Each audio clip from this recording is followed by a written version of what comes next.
هغې یروشلم ته نږدې شول او کله چې دوی د زیتونو په غر کې د بیت فګې کلي ته ورسېدل نو عیسی 2 مریدان د دې هدایاتو سره ورولېږل چې دې مخامخ کلي ته ورشئ نو تاسو به یوه خره تړلې ومومئ چې خپل کوچاڼې به ورسره وي هغه پرانیزئ او مال یې راولئ که څوک درته څه وایي نو ورته ووایئ چې دا د مالک په کار دی او هغه به تاسو سره سمدستي را پرېږدي دا د هغې پیشګویۍ پوره کول دي چې پکې ویلې شوي دي چې صیون لور ته ووایئ چې ګوره ستا بادشاه در روان دی څوک چې حلیم دی په خره سور په کوچاڼي یعنی په کوچي باندې موریدان لاړل او هغسې وکړل چې عیسی ورته فرمایلي خره او د هغې کوچاڼې یې راوستل هغې خپلې جامې پې واچولې او هغه پې سور شو ګڼو خلکو خپلې جامې د هغه په لاره کې وغړولې او ځینې خلکو د ونو څانګې را ماتې کړې او لاره یې ورته ښایسته کړه او بیا کومه ډله چې ورنه وړاندې رستو روانه وه هغې ټولو دا چغې وهلې مبارک دې وي د داود زوی مبارک دې هغه څوک چې د مالک خدای په نامه راځي په اسمان کې دې په هغه مبارکي وي کله چې عیسی یروشلم ښار ته ورننوته نو ټول ښار کې بلوه جوړه شوه او تپوس یې وکړه چې دا څوک دی او ګڼې ورته جواب ورکړ چې د ګلیل د ناصرت نه دا عیسی پیغمبر دی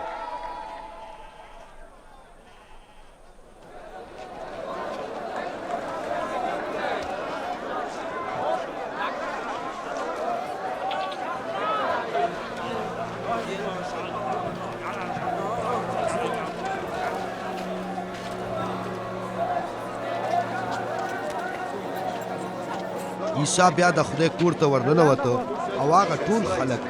چې د خدای په کور کې سوداګري کوله وشړل او د صرافانو تختې او د کونترو د خرڅوونکو کرسۍ نسکورې کړې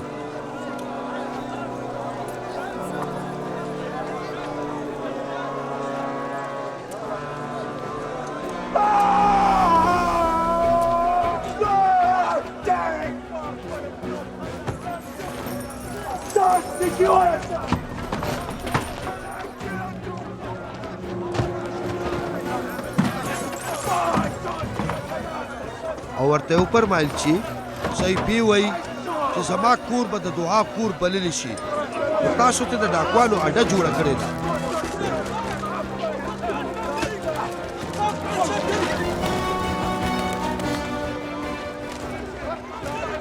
او د خدای په کور کې ورتړانده او شل خلک راغلل او هغې یې روغ کړل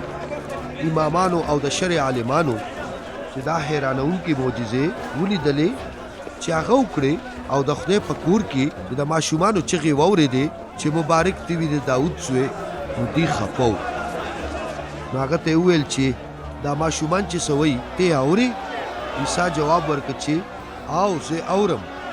ولې تاسو صحیفې نه دي لوستلې چې د وړو او تېرېدونکو خوله دې ته جوړه کا چې ستا ثنا ووایي بیا د دې نه رخصت شو او د ښار نه بهر بیت انیا ته لاړو او هلته شپه تېره کړه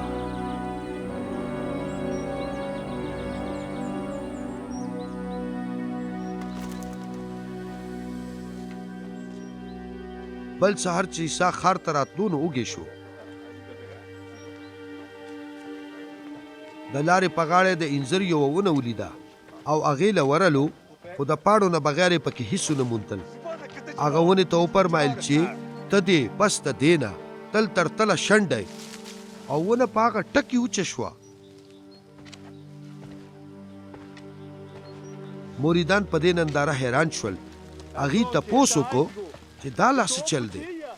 دا د انځر ونه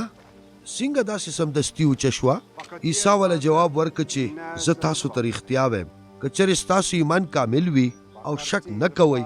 نو تاسو به هم هغه څه وکئ کم چې د انځر د ونې سره وشول خو لا د دې نه هم زیات که تاسو دې غره ته ووایئ چې د دې خپل ځای اوچت شه او سمندر کې وغورځېږه نو څه چې تاسو وایئ هغه شان به وشي کومه دعا چې تاسو په ایمان وغواړئ نو هغه به ټوله قبوله شي